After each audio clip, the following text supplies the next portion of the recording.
people are successful in a path, they oftentimes won't take the risk to make the move. Now, don't do it on a whim. This is something that you could be really excited about, and you can once again marry your personal and professional lives. It's a scary world, and it's not going to go according to plan. But don't be afraid to make that move and get into something at your swim lane. I mean, just say, okay, this is important to me. I'm going to go off and do it, and have the confidence that you can. Once you do that, make that the right decision.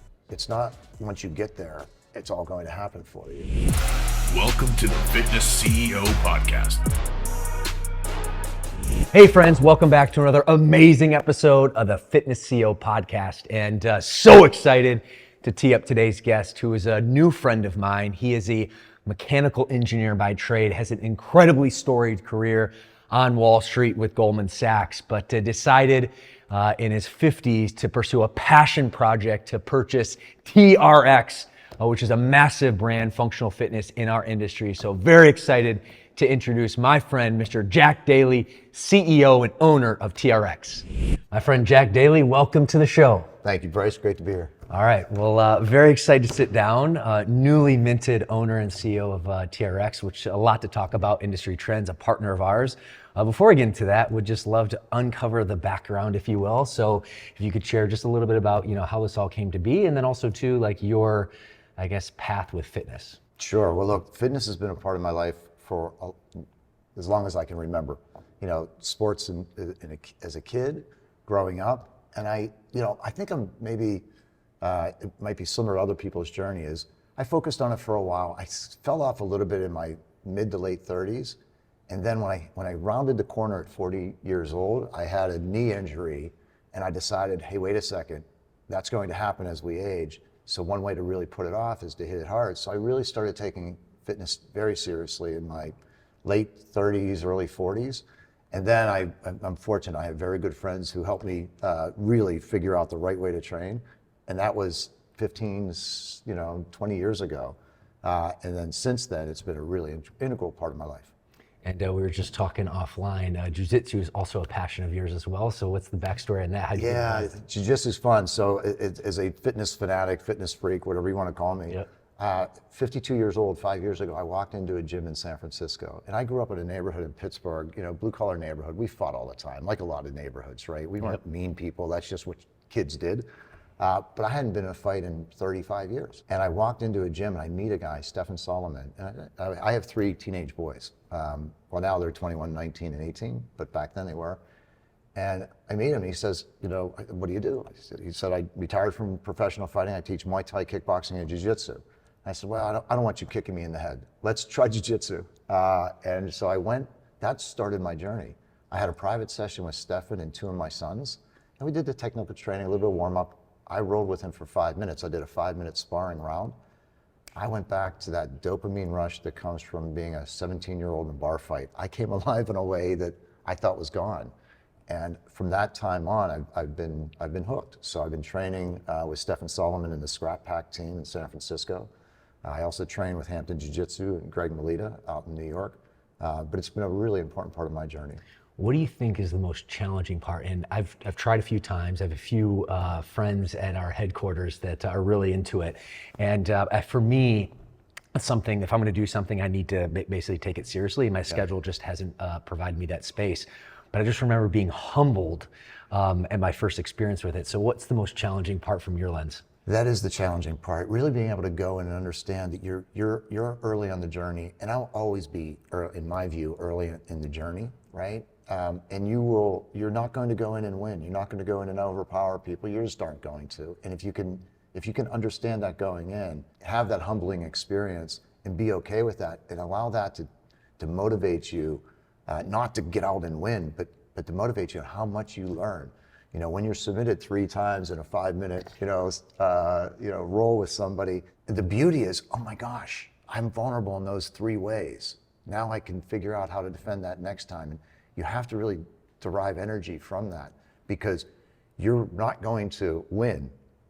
There's always going to be somebody who can beat you. Right. And I crave that. I love rolling with the high level men and women. I love rolling with them because you learn so much from that. And it's that journey that I'm on. Plus, the beauty of it is it's great cardio. Mm-hmm. It's super stretching. right? There's a strength component of it. And then I started competing after going to the gym for about a year and a half. And then I had that, at this stage in my life, going out on a mat with people all around, my kids, coming out to see me. Good on you, man. Bryce, you'll appreciate this. So my kids are soccer players. My first tournament, I think it was in Stockton, California. My guys came to me and they said, "Dad, you've been taking us to our soccer games our entire lives. We're taking you to a tournament." And in the car on the way out there, they're saying, "Hey, remember, focus on your game. Remember to breathe." They're saying the same thing to me that we say to our kids, and it's not a parent-child thing. It's just when you're, taking somebody to an athletic event, those are the kind of things you do. So it's really become a fun part of my relationship with my kids and just a fun part of my life.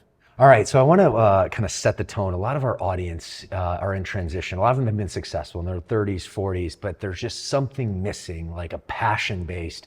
And they're following on the show to seek more inspiration, potentially a blueprint to follow their own passion. And I want to dig into a little bit of your background, Jack, because you have a very successful background, mechanical engineering, and then working in the private equity and Goldman Sachs.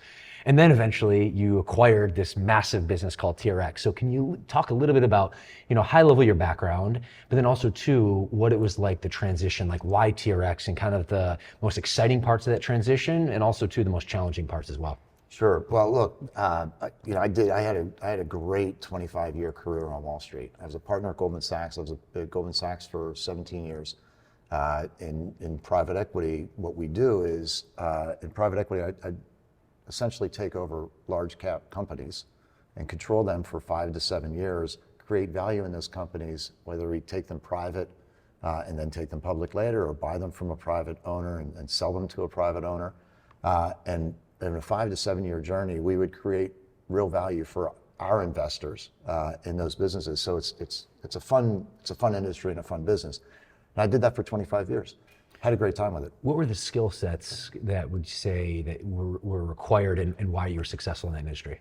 Skill sets it's a combination of things. One, it's the people, everything. I think most businesses or most professions are a people business. You have to work with people. So for me in the private equity world, there's a people aspect of the business because you have to get to know people who control those businesses, get to know people who can manage those businesses, get to know people who can help you create value in those businesses, and use a wide range of resources, meaning wide range of people, to come together to actually, pull off taking a public company private, creating value in that company, and then taking it public again or selling it to somebody else. So I think there's a people aspect of it.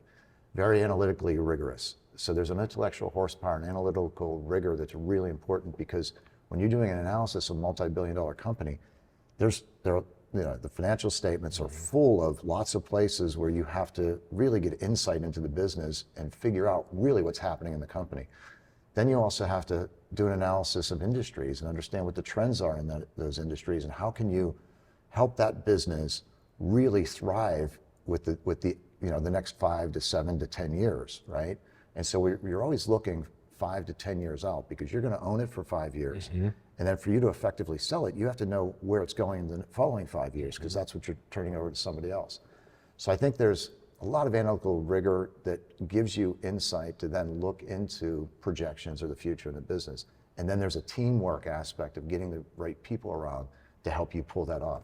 So that part, and there's financial rigor, there's operational rigor, there's analytical rigor, and then you just have to get people around the table and make things happen. Copy that. Well, hats off to you. That's an incredible backstory. And I'm a student of business, so I wanted to uncover the hood, if you will. And again, at least speaking for me, when I made my own transition, well more accomplished than a guy like me, and maybe some, our audience as well. But what would you say, and again, I want to kind of now talk a little bit about that transition. You had this storied career. Yeah, sure. But then, what made you take the leap of faith or have interest, when acquiring a business, which you've, acquired businesses, but specifically a passion-based business, like why TRX and how was that transition and what were the good, the bad, and the ugly of that? Sure. Well, if I can, let me take just a quick step back because I taught mechanical and aerospace engineering for 6 years, and I built smaller companies in Cleveland with my wife. Yep. And my first transition, I was in my early 30s. And I went from teaching engineering and running a couple of small businesses to a Wall Street career. And it's just because somebody explained what I've been doing for the last 25 years. As you can travel the world, you can find interesting companies, you can acquire them. build value, and then sell them again. I had that conversation when I was 29 or 30 years old, and I was on a pretty good path. You know, I had the prestige of being on the faculty at Case Western Reserve University. My wife and I had our own businesses, and we were on a really good track. Yeah. And I remember sitting back saying, look, we're kind of, if we keep doing this, we can do really well.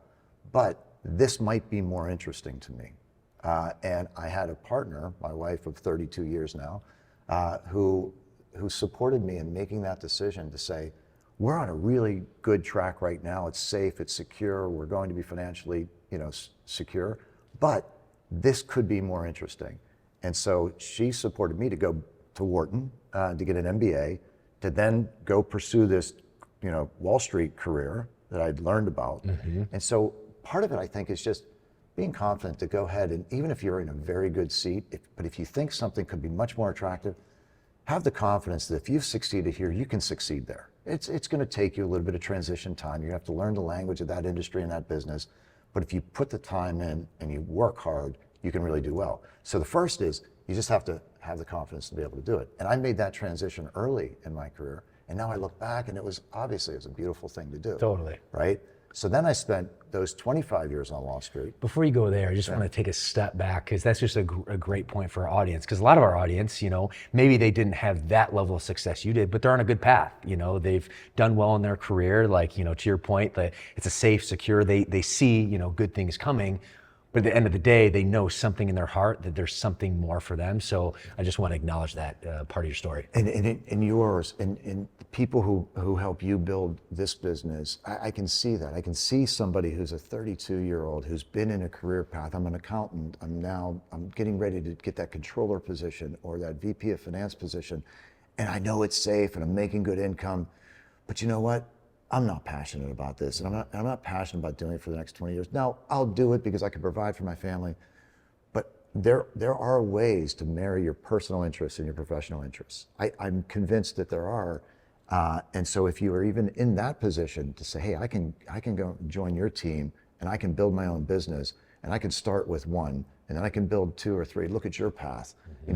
That's what you did, and then you became the CEO of the entire business. Like there are really attractive career paths that start with getting into your passion, something that you wake up in the morning, you're jazzed about, you go to sleep at night and you can't wait to get back up the next morning. And if you can do that, I found it later in life. I got into the fitness industry much later in life, but I have always been passionate about what I do. And I was really passionate about my career path on Wall Street. I love the idea that I could be involved in creating, value in companies. So if you can marry your passion and your professional interests, I think that's the path to success. Forget success, it's the path to happiness. You can have success in lots of different ways. The path to happiness is to be really fired up about what you do for a living, professionally and personally, I think. Amen. Amen. So that's how I think about it. Love it. So that was that first transition. And then, look, after 25 years of investing other people's money and taking over multi-billion-dollar businesses and creating value that way, which by the way, was fun. I had a great time. I loved the people I worked with. I loved the environment I was in. People think about Wall Street, and I did. I came from Pittsburgh. I didn't come from a Wall Street background. I didn't know what Wall Street was, right? People hear it, and many people have a misperception about it. I was working with good people, doing the right thing, making the right decisions. Not 100%, because everybody's human. But at the end of the day, if you're going to get somebody to trust you to, invest $1 billion of their money, there can't be questions about your integrity, your honesty, and how you're doing things. Totally. There can't be. So there's a enlightened self-interest side of being a good person in that job, because otherwise you're not going to have that job, right? So it's also, I think it attracts very good people. And my experience has been, you're working with people who are really trying to create value in businesses. So there's a team aspect of it. But you know what? It ran its course. 25 years into it, I just thought, my wife and I, we've had a great run, great success. And then we just decided, let's take a step out of that. Because I'm an intense person, so I work all the time. And what do we want to do in life? Our kids now we're almost empty nesters. And we just decided to focus on health, wellness, and happiness. Honestly, that's what we purposely decided. We don't know what's going to happen, but that's what we're going to focus on. That was the vision you set out. Yeah, and my friends who know me as a competitive jiu-jitsu fighter, a kid from Pittsburgh, Wall Street guy are like, what do you mean health, wellness, and happiness? You can't even quantify that. I said, yeah, I can. That's what we want to do. And so I went on that journey and I started making investments. I'm investing in a friend's hospital in LA, kid I grew up with, another kid from Pittsburgh. I invested in the Scrap Pack team in San Francisco to open up an MMA gym on Union Street, which is just terrific. So I helped those guys open that business. And then Randy Hetrick, the founder of TRX. Navy SEAL. Navy SEAL. And I knew Randy through the Navy SEAL community. I'm on the board of the Navy SEAL Foundation. I've been on the board for going on 10 years. Very proud of my association. But another kid from Pittsburgh, they call him Bam Bam Smith, I grew up with, he served for 30 years in the SEAL teams. He retired about 3 years ago. So think of a SEAL they call Bam Bams. You know what he looks like, right? My kids say he's the world's greatest warrior. My mom always said he was the nicest kid from our neighborhood. Really? Nicest kid from our neighborhood. He's closest and old friend. So Bobby, Bobby introduced me to the SEAL community. So through the SEAL Foundation and SEAL community, I got to know Randy Hetrick. And Randy said, hey, some private equity guys took over the business and I don't think it's going too well. They're doing a financing. Can you take a look? Like, that's what I do for a living, right? So I know that. So I called and I said, unfortunately, Randy, I think they're struggling. I think they're going to run out of cash. So I had to have that really tough conversation with a dear friend who I really care about, because it wasn't widely known that the business had been performing as poorly as it was, because everybody sees TRX. Sees the brand. It's global. Oh, yeah. And sure enough. You see Drew Brees and you see all this, the highlights. I mean, your brand is storied. Yeah, and it's a beautiful business with all of that, but you still have to make the business work well, right? And they went through COVID, they got themselves financially in trouble. But I said, hey, Randy, this is what I do for a living, right? Buying companies is something I know, right? That was my swim lane. So let's team up and buy the business, and that's what we did. And we did that. By the way, I'm a year and a week into owning TRX. So I'm out of my first year. I'm out of my rookie season. Congrats. Why TRX though? And from a functional fitness perspective, I know your vision was, health and fitness, but you could have, looked at any other businesses. Why specifically TRX? Aside from just the opportunity presenting, the relationship, et cetera. Yeah, what's interesting. So I wasn't out looking for a fitness business, and I was really on this journey of walking around, finding interesting things in life to get involved in. So it was much more that. Maybe it'd be a sexier story if I said, oh yeah, I wanted to find that great company for me. Yeah. Sometimes life just presents itself, right? Sometimes that just happens. I had my head up, I had my eyes open, I was looking around at different things. I knew what I wanted to accomplish in life and the lifestyle I wanted to lead. And then I'm fortunate, I have great friends like a Randy Hetrick that turn into that opportunity. So it was much more serendipity than it was strategy, right? And so as that happened, and I got to know what was going on at TRX just to help a buddy, my wife and I, Metka, we just looked at each other and said, let's do this. We can do this. Like, this is what I do for a living, right? So it really evolved into me acquiring the company, which I did. I'm thrilled that I did it. Here's what's interesting, because you're a CEO. I've controlled companies for 25 years. I've controlled them from the board, and I've hired some of the greatest CEOs and worked with some of the greatest CEOs in the industry, not fitness industry, but industry overall. But I don't run companies. I ran companies for a living when I was in my 20s. So as I was leading up to buying the company, Randy Hetrick and Mark Fields, who's another very dear friend. Mark Fields was the CEO of Ford. So he ran a $150 billion company. He's on our board at TRX. I was gonna say, I know the name, but that's why I know the name. Yeah, he's a very dear friend. And by the way, Mark, of course, he ran a Fortune 10 size company, but when you meet him, and you will meet him, he's a guy from Jersey who happened to work at Ford for 28 years. He's just a real person, just a terrific guy. So he and Randy came to me and said, you have to be the CEO of TRX. I said, there's no way I'm going to be the CEO of TRX. Like, what I'm very good at is gathering the best people in the world and putting them in their seats. I said, no, I'm going to find the best CEO out there to bring into the company. And they said, no, Jack, you have intensity issues. You're going to kill anybody else in that seat. And after saying no a couple times, I thought, okay, I'll do it. But, Randy, you and Mark, any one of the three of us can take me out of the seat, and I'll need coaching from both of you if we find somebody better or if I don't perform. And even though I control the company, right, because I bought the business, I need us all to agree to that, which we all did. I have to tell you now, I'm through my first year. I love being the CEO of TRX. I really do. And it's not just I love being the CEO because that's a cool position, although it is, you have to admit that. Sure, of course. But I love walking the warehouse floor. I love meeting with the customers. I love thinking through new products that we're either buying and bringing onto the, into the family, or we're creating. I love meeting with our customers. I just love every aspect of the business, and I'm a business guy. So I think about the business from very analytically rigorous perspective, but now I get to live the brand a bit, right? So although I'm an old dog with new tricks, I'm very self-aware that I haven't been running companies for the last 25 years, but I have a team around me who are very good, and I have the right coaches, and I listen, and I take direction, right? So I think I've done okay in the first year. It's funny because I knew very little about running a fitness company when I bought the company. I was very self-aware. It's not like I know how to run a fitness company. I now know a lot of what I don't know, right? Before I just didn't know anything. Now I kind of know what I don't know, but I have a bunch of great people around me to help me do it. Oh man.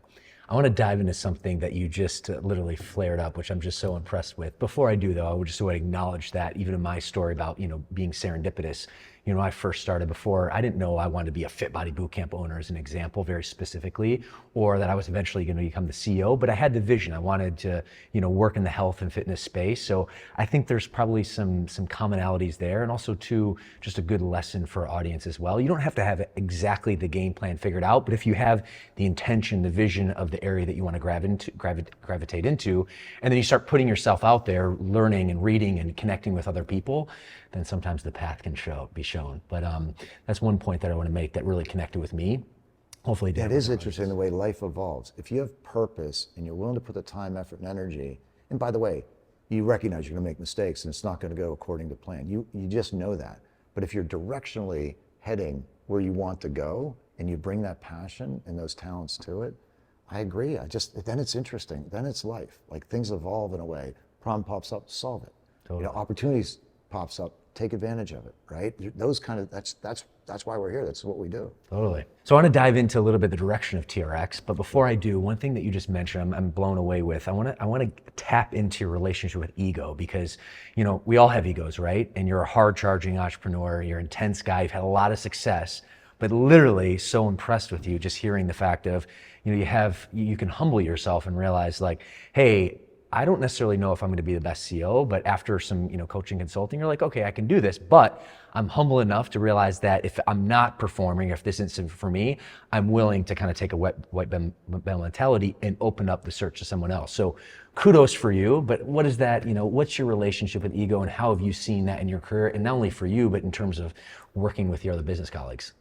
Yeah, ego, I have to say, I think I'm fortunate. I have a superhero set of friends from the neighborhood. Like small part of Pittsburgh.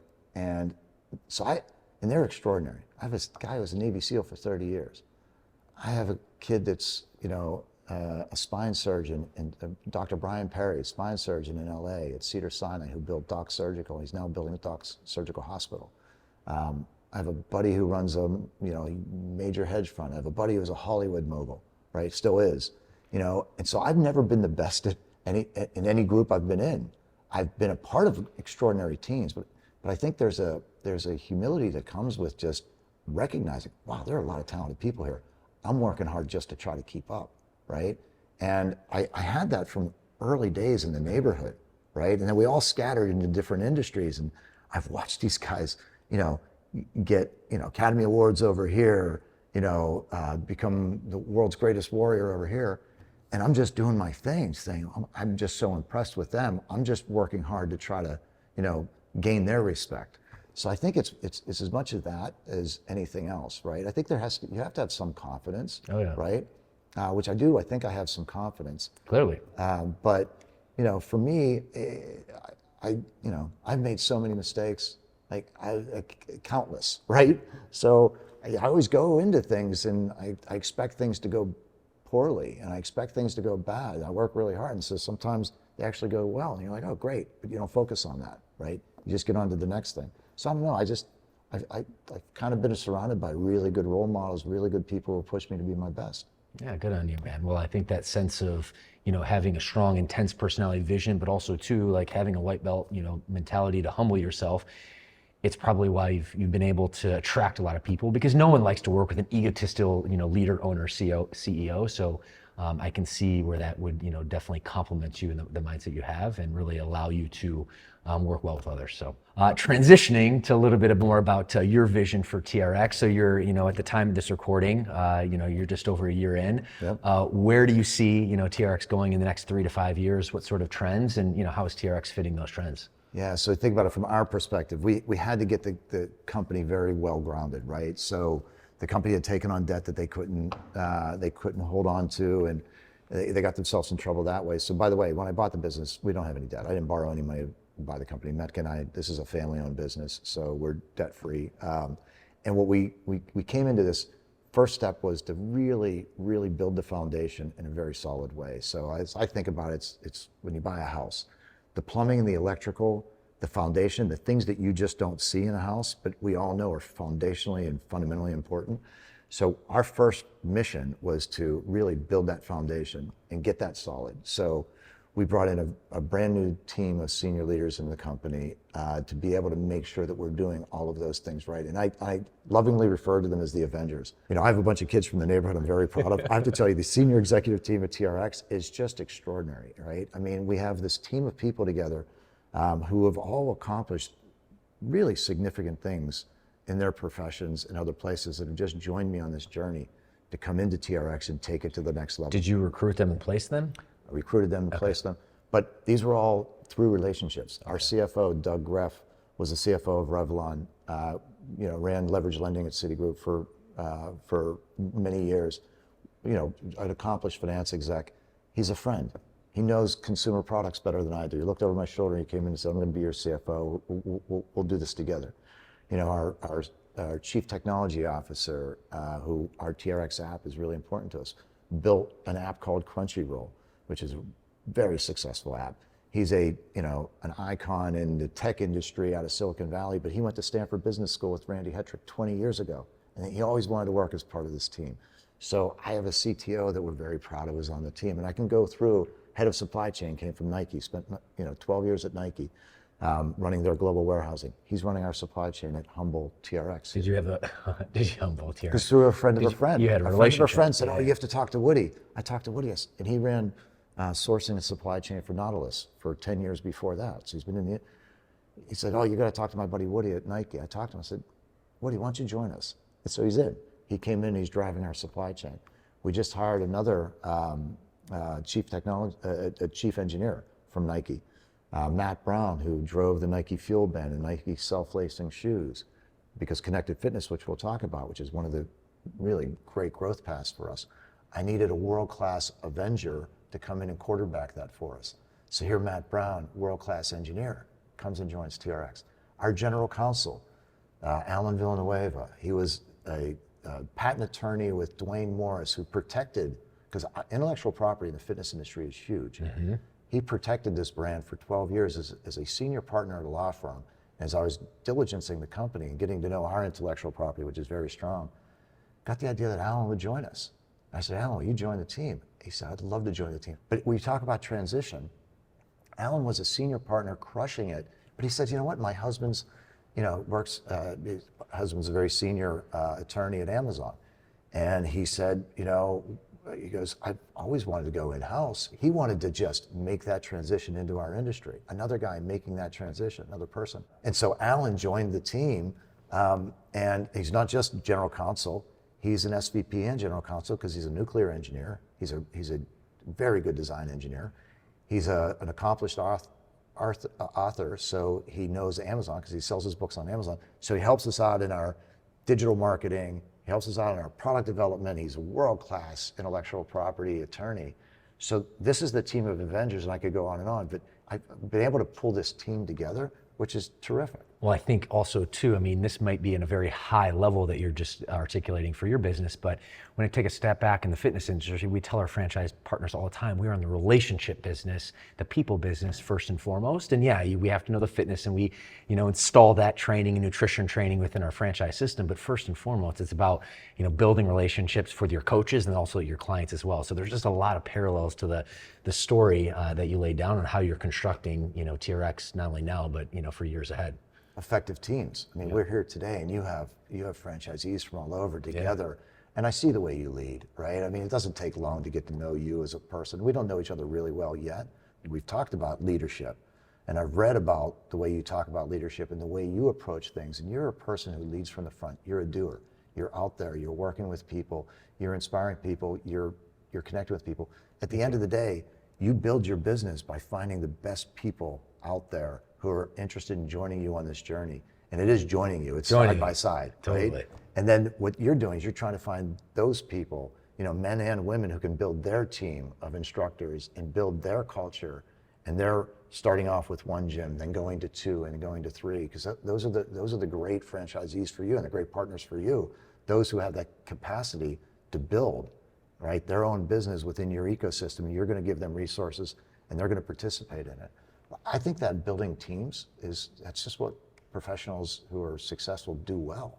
Right? It lights me up, and I can relate to you in many ways. I mean, yeah, I'm a smart guy, I'm a driven guy, but really at the end of the day, what I've done from a headquarters perspective, and also even from a franchise partner's perspective to even a lesser degree, but brought on people that are smarter than me at their zones of genius, and that can work together. And my job is to recruit, to align, and then get out of the way and let the team execute. And it sounds like we're kindred spirits on that. So yeah, sure. Last kind of major thing in terms of TRX is you have a big training and coaching component, and that's very, very, I guess, aligned with what we do in the fitness industry, specifically with Fit Body Bootcamp, the franchise that I oversee, is training and coaching. So would love to, kind of unpack the hood and kind of see what your thoughts are and, how that is going to be a continued vital part within TRX. Yeah, it's the heart and soul of the business. It really is. Randy continues to remind me that we have an education business that also sells products, right? And if you think about Randy's journey, the way he built TRX, he built TRX, he built a ubiquitous brand name. We have 300,000 plus certified trainers worldwide. 2/3 are outside the US. Well, speaking of which, and I was just in Poland a few weeks ago, I sent you a text message. Yeah, I was with my wife's brother visiting him, and there I am, just getting a circuit training. I see a TRX, had to take a picture and snap to you. So I mean, the brand's international, which is incredible. It is, it's all over. And if you think about how does that happen? Because there are a lot of people in the fitness products industry that kill themselves trying to build a consumer brand, because you have to advertise. The marketing spend is unbelievable to try to get a recognized brand name. And in our case, if you go into Amazon, what words are typed into Amazon? TRX is in the top 0.04% of words, not just brands, words typed into Amazon. So it's a ubiquitous brand name. How did he do that? He did that by focusing on trainers. Because when he came out of Stanford Business School and he had this thing that he created as a SEAL Team 6 Squadron Commander, which was not faddish, it's a foundational tool for functional training.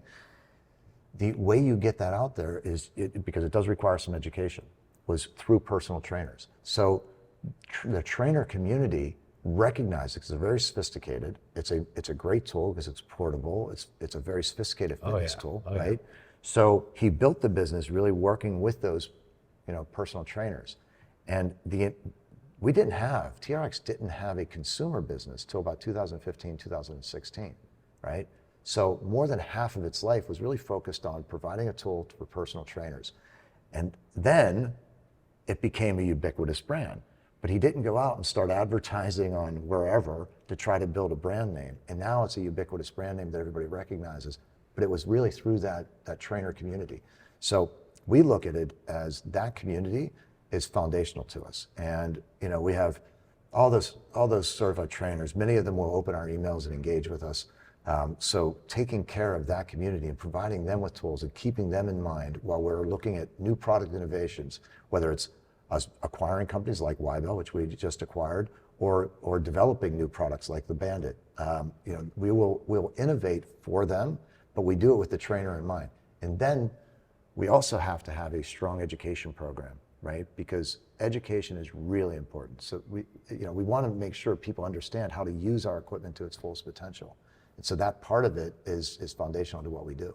Last thing about TRX in terms of direction, where do you see yourself going in the next 3 to 5 years? Is you controlling the company? Would love to unpack that. Yeah, it's funny. So I have a very serious board of directors. Mark Fields is on my board, CEO of Ford, CEO of Hertz. I have Frank McGuigan, who's CEO of Transplace, one of the greatest transportation logistics execs out there. Dan Tiemann, who was a senior partner at KPMG. I have Susan Kilrain, second woman to pilot the space shuttle. Fighter pilot, test pilot, astronaut, 2 flights into space. Very serious sport. When I bought TRX and gathered that team, once again, world-class team of people, I think is really the way to go to take businesses to the next level. I said, don't let me talk to you about any acquisitions or connected fitness for 18 months. I had that conversation with the board. Because we have such foundational work that we need to do, I want to focus the team on doing the foundational work before we go on to these other things, right? 9 months into it, we announced that we acquired Wybell. So that wasn't 18 months. And when I walked in with the Wybell acquisition to the board, of course I control the company, but it's a real board and they're going to push me. I said, tell us the reasons we shouldn't do this. I think the foundational work went better than expected. So put us in a position to be able to do something like that. And so making acquisitions of great functional training tools that have good intellectual property, that's certainly the direction we're going to continue. Like, I buy companies for a living. I've done this for a long time. It's a swim lane for me, right? I know that very well. So for me to acquire other businesses that fit our family, that makes sense. So we'll bring products in that way. I also announced that we, hired Matt Brown from Nike to lead our SVP of engineering. He working with Quincy Carroll, who's our CTO, to be able to drive our connected fitness ecosystem is really important. That we've done in half the time that I thought we would do, because it's just so important. So where we're going with the business, with Quincy Carroll and the team on the TRX app side of things, that digital offering that we have is a huge growth area for us. We have 30,000 people who use our app right now, and we think we'll take that to orders of magnitude bigger. The connected fitness ecosystem is important to all of us. You as a franchise owner and runner and big company CEO, I think connected fitness is a way for you to just deepen your engagement with your client base. So we think there's connected fitness products that we can provide you to help you do what you want to do better. We think we can provide connected fitness to our trainers out there to give them yet another tool, innovative, great relationship tool with their clients. So we'll have our digital experience, we're going to have our connected fitness experience, we're going to continue to innovate. Look, I spent 6 years on the faculty at Case Western doing, teaching product development, design, and manufacturing, right? So I come at it from an academic design engineer perspective.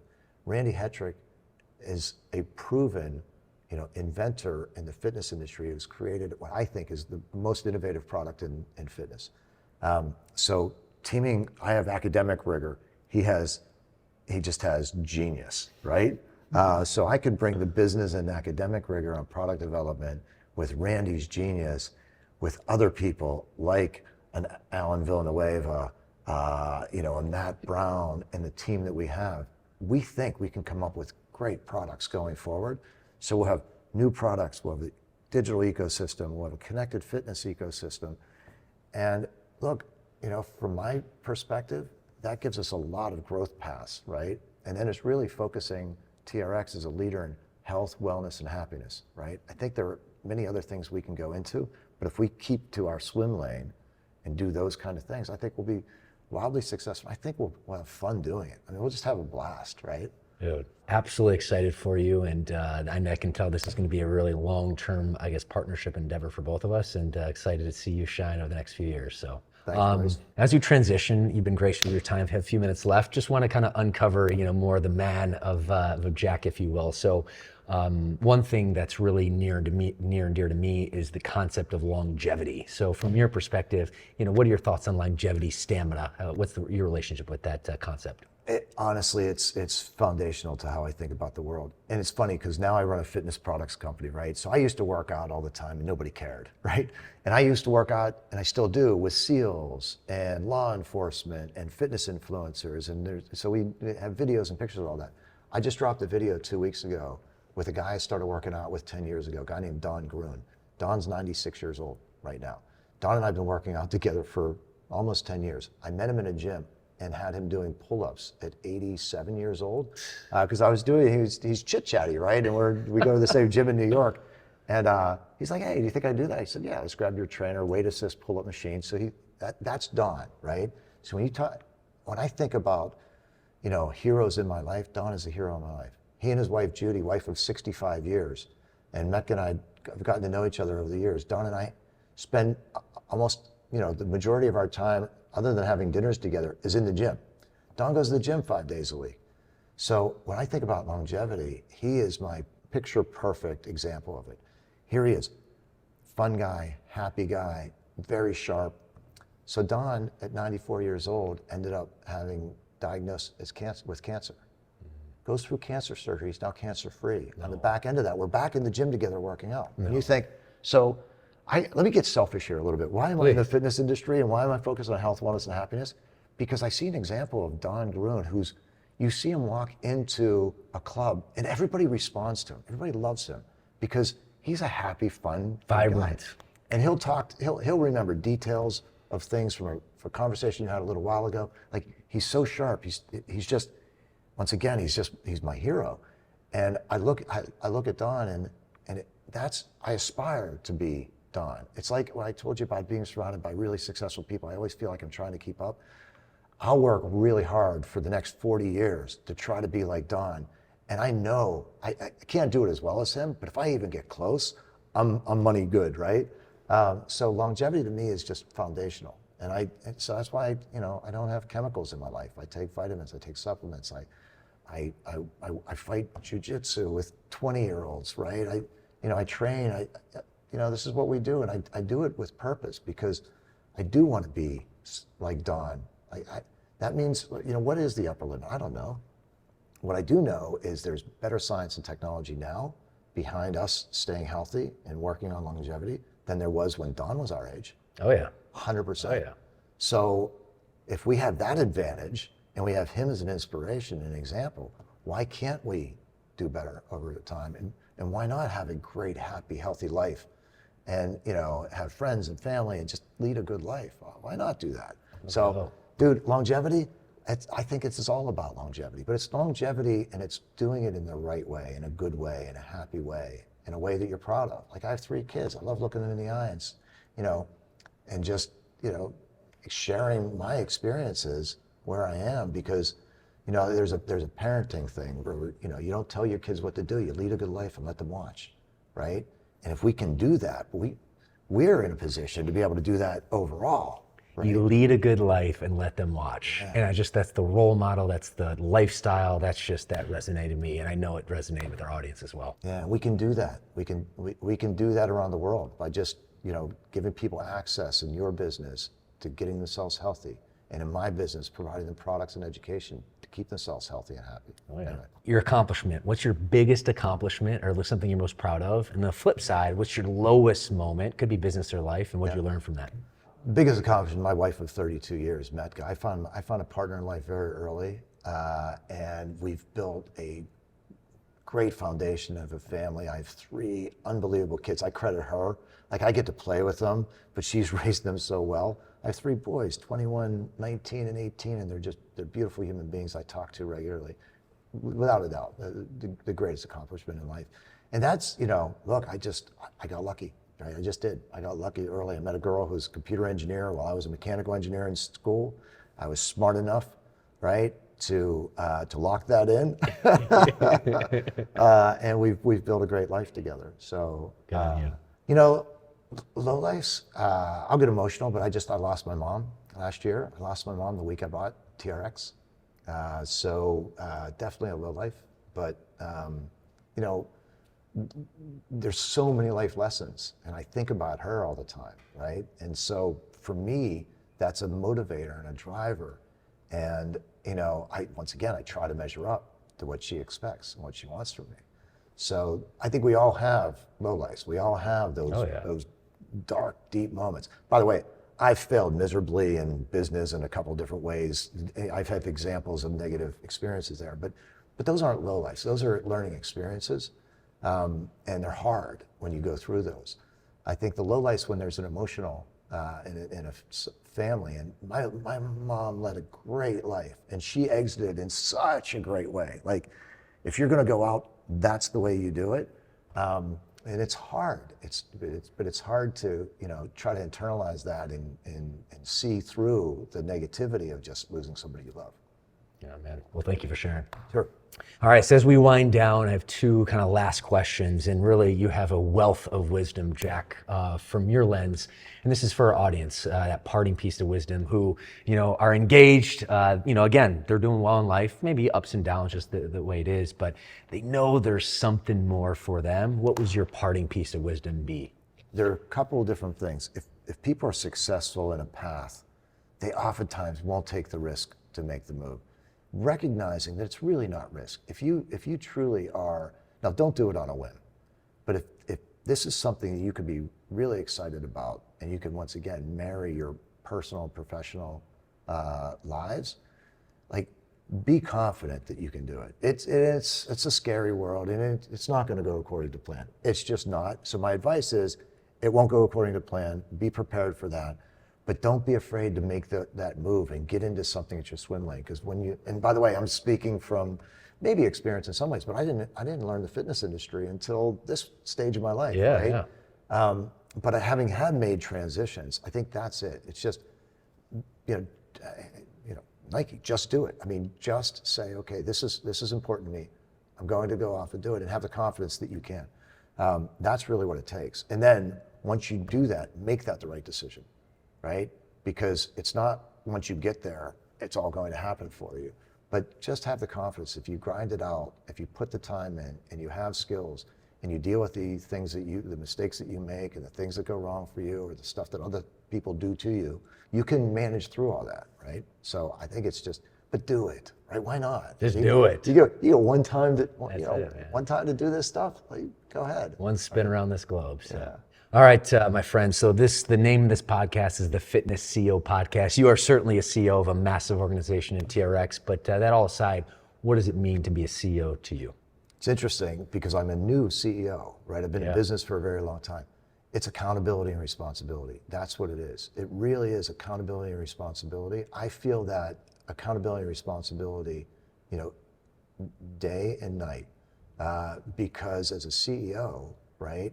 We deal with everything that's going wrong in the business. Oh yeah. Everything that's going right, let the team deal with that, right? That is so true. It's like everything is going right, my team runs it. It's like only the big problems hit my desk. And it's just that. But you have to keep perspective, be able to push through into the positive areas that you're going into. But it's a continual reminder of the accountability and responsibility, and the shit happens in business because we see all of it, right? Because everything where the shit happens, you have to end up dealing with it. So I think that's, as I think about that role, what really comes with it, it's that accountability. And then it's, it's doing everything you need to make sure the organization's prepared to deal with the uncertainty, deal with the inevitable problems that are coming up, and also be prepared to lean in for the opportunities. And oftentimes, as you know, in business, like the fitness industry is going through a tough time right now. It's going through a transition.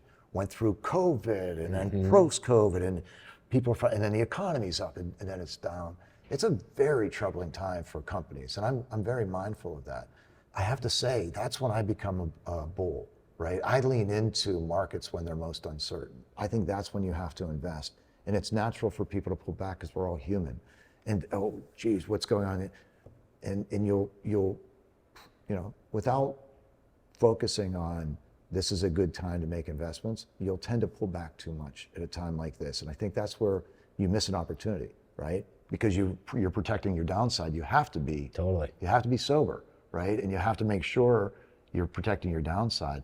But I think times like this are the times to lean in. That's, why are we acquiring companies at a time where everybody else is kind of uncertain about what's going on? That's because that seems to be a good time in my 30 years of investing in companies. Well, you have a lot of investment experience, and certainly the wizard from Omaha, Mr. Warren Buffett, what does he say? Be greedy when others are scared, and scared when other people are greedy. So that is an incredible time to attack. And even for me in my business endeavor, I launched my first fitness business after the Great Recession. And, at that period of time, it was kind of scary, et cetera, but it actually, was created a big vacuum and my business, erupted. So I couldn't agree with you more on that. Jack, where can our audience either find more about you or TRX in general?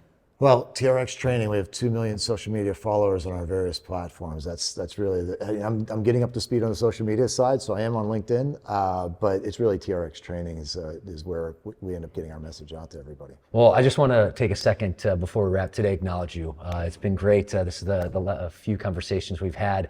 I can tell you're a relationship guy right from the first time we met on our Zoom call and now meeting in person.